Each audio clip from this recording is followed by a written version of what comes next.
ए जी हरिहर धतुरवा के उजर फूलवा। ए जी हरिहर धतुरवा के उजर फूलवा। भोला खोली न के मोरिया चढ़ाएम भांगवा। ए जी भोला खोली नायना वहाँ चढ़ाएम भांग के फूलवा। ए जी लुटिया लिहले गईनी गंगा तीरवा। ए जी लोटिया लिहले गईनी गंगा तीरवा।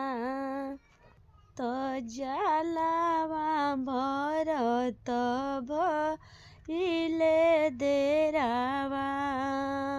हमके जलवा भरो तो भइले देरवा।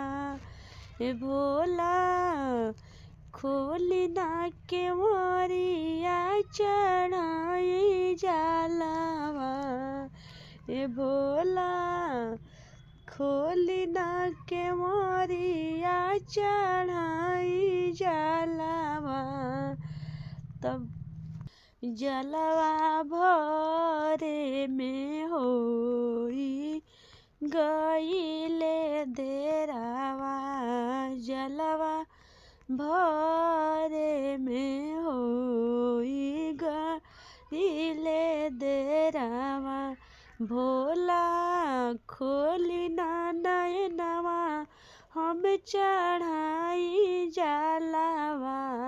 भोला खोली ना नयनवा हम चढ़ाई जलवा। त जलवा भरे में होई गईले हमके देरिया।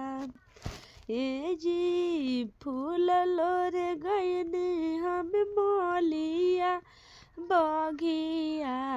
ए जी फूल लोर गईनी हम मोलियावा बगिया। हमके फूलावा लोरे में होई गईले देरिया।